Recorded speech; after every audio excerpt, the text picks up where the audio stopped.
2025 ఐపీఎల్లో RCB team ఈసారి 22 మంది స్క్వాడ్తో బరిలోకి దిగబోతుంది.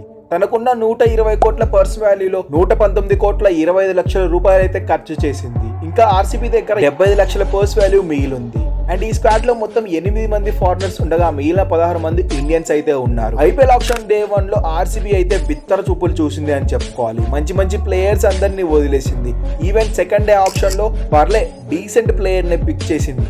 కానీ విల్ జాక్స్, మ్యాక్స్వెల్, సిరాజ్ వీళ్ళ ముగ్గురు చాలా తక్కువ ధరకే పోయారు. వీళ్ళ ముగ్గురిని ఆర్సీబీ పిక్ చేసుకుంటే ఆర్సీబీ టీం ఇంకా బలంగా ఉండేది అని మన ఒపీనియన్. ఎందుకంటే సిరాజ్ కి పదును పెట్టిందే ఆర్సీబీ. అలాంటి ఆర్సీబీ ఇప్పుడు సిరాజ్ లేకుండా ఆడుతుంది. అండ్ అలాగే విల్ జాక్స్ ని ముంబైకి డొనేషన్ చేసి మంచిగా హ్యాండ్ షేక్ చేసుకుంటున్నారు. ఇక్కడ అయితే ఆర్సీబీ ఫ్యాన్స్ అస్సలు నచ్చలేదు. అండ్ అట్లనే మ్యాక్స్వెల్ కేవలం 4 కోట్ల ధర పలికినా అసలు మ్యాక్స్వెల్ కోసం ట్రైయే చేయలేదు ఆర్సీబీ. సో ఈ వీడియోలో అయితే మనం ఆర్సీబీ టోటల్ స్క్వాడ్ గురించి తెలుసుకుందాము అండ్ టోటల్ ప్లేయింగ్ స్ట్రాంగెస్ట్ 11 గురించి కూడా తెలుసుకుందాం. Hello guys, welcome to cricket religion. మీరు కనుక మన ఛానల్ని ఫస్ట్ టైం విజిట్ చేసుకున్నట్లయితే మన ఛానల్ని ఒక సబ్స్క్రైబ్ చేయండి.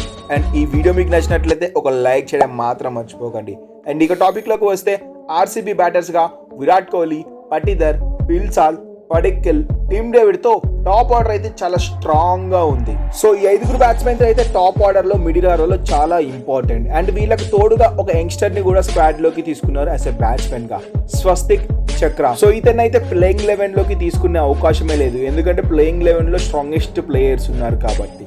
అండ్ ఇక ఆల్రౌండర్స్ విషయానికి వస్తే Livingstone, Krunal Pandya, Swapnil Singh, Romario Shepherd, Manoj Bhatia, Jacob Bell, Mohit రాథేలు ఉన్నారు. అండ్ ఈ సీజన్ లో లివింగ్ స్టోన్, కృణాల్ పాండ్యా వీళ్ళిద్దరు ఆర్సీబీలో చేరాక ఆర్సీబీ జట్టు మిడిల్ ఆర్డర్ లో ఫినిషర్ గా కొంచెం బలం చేరుకుందని చెప్పుకోవాలి.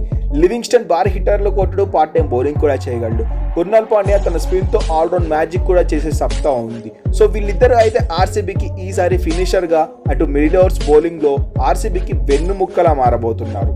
So Swapnil Singh, Jacob Bethell, Mohit Rathee, Manoj బాత్రాల కూడా మంచిగా ఆల్రౌండ్ పర్ఫార్మెన్స్ కనపడతారు. కానీ వీళ్ళకి అంత ఛాన్సులు అయితే రావు, మొత్తం బెంచ్ మీదే ఉంటారు కావచ్చు. అండ్ రోమన్ షెపర్డ్ గురించి వస్తే కొన్ని మ్యాచ్ల్లో అవకాశం కల్పిస్తారు. ఇన్ కేస్ ఇతను కనుక ఫెయిల్ అయితే ఇతడు కూడా బెంచ్ కే పరిమితం అవుతాడు. ఇక బౌలర్ల విషయానికి వస్తే Bhuvneshwar Kumar, S Dayal, Hazlewood, Lungi Ngidi, Abhimanyu Singh, Suyash Sharma, Nuwan తుషారతో ఆర్సీబీ జట్టు బలంగానే కనిపిస్తుంది. ముఖ్యంగా ఆర్సీబీ జట్టులో భువి 10 years తర్వాత చేరారు. సో ఆర్సీబీ జట్టు మరింత బలంగా కాబోతుంది బౌలింగ్ డిపార్ట్మెంట్ లో. భువికి తోడుగా జోస్ హెజిల్వుడ్ ఖచ్చితమైన బౌలింగ్ అయితే వేయగలడు. తన బౌన్సర్స్, తన కన్సిస్టెన్సీ అండర్ రేటెడ్ అని చెప్పాలి.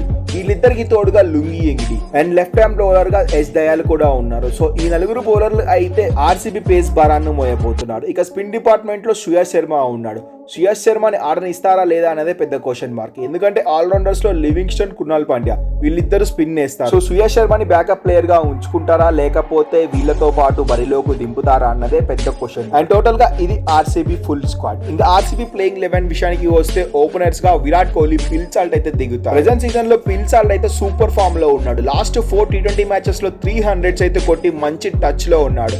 అండ్ లాస్ట్ సీజన్ లో కూడా కేకేఆర్ నుంచి దుమ్ము లేపే పర్ఫార్మెన్స్ అయితే ఇచ్చాడు. దానికి తోడుగా విరాట్ కోహ్లీ క్లాస్ గా బ్యాటింగ్ ఓపెన్ చేస్తాడు. వీళ్ళిద్దరు అయితే పర్ఫెక్ట్ కాంబినేషన్ ఆర్సీబీ ఓపెనింగ్ కి. అండ్ 1 down లో పటిదార్ అయితే ఉంటాడు. అండ్ సెకండ్ డౌన్ లో లివింగ్స్టన్ వస్తాడు. అండ్ 4th వికెట్ కి జితేష్ శర్మ, టిమ్ డేవిడ్ వీళ్ళిద్దరిలో ఎవరో ఒకరు వస్తారు. 4th వికెట్ లో జితేష్ శర్మ వస్తేనే బెస్ట్. మిడిల్ ఓవర్స్ లో స్ట్రైక్ రొటేట్ చేసి స్కోర్ ను ముందుకు తీసుకెళ్తాడు. అండ్ ఫైనల్ ఓవర్స్ లో ఫినిషర్ గా టిమ్ డేవిడ్ అద్భుతంగా పనిచేస్తాడు. దానికి తోడు కృణాల్ పాండ్యా కూడా హిట్టింగ్ చేయగలిగే సత్తా ఉన్నవాడు. భువనేశ్వర్ కుమార్, హెజిల్వుడ్ వీళ్ళిద్దరు అయితే ఖచ్చితంగా ప్లేయింగ్ 11 లో ఉంటారు ప్రతి ఒక్క మ్యాచ్. మిగిలిన 2 స్పాట్స్ పైన కొన్ని ప్రయోగాలు అయితే చేయవచ్చు. రోమన్ షెపర్డ్ ను ఆడియొచ్చు, సల్మాన్ ని కూడా ఆడియొచ్చు. అండ్ ఎస్ దయాల్ అయితే మోస్ట్ ప్రాబబుల్లీ ప్లేయింగ్ 11 లో ఉంటాడు. అండ్ ఇంపాక్ట్ ప్లేయర్స్ గా సుయాష్ శర్మ, స్వప్నిల్ సింగ్ దిగే అవకాశాలే ఉంటాయి. ఇంపాక్ట్ ప్లేయర్ లో అయితే ఆర్సీబీ జట్టు కొంచెం వీక్ గానే ఉందని చెప్పాలి. ఈ ప్లేస్ లో సరైన హిట్టర్ గానీ సరైన బౌలర్ గానీ లేకపోవడం విశేషం. సో ఇది అనమాట ఆర్సీబీ టీం యొక్క పూర్తి అనాలిసిస్. మరి ఈ అనాలిసిస్ మీకు నచ్చినట్లయితే ఒక లైక్ చేయండి. ఇలాంటి మరిన్ని క్రికెట్ అప్డేట్స్ కోసం మన క్రికెట్ రిలీజన్ ఛానల్ ను ఫాలో అవడం మాత్రం మర్చిపోకండి. Thanks for watching our video.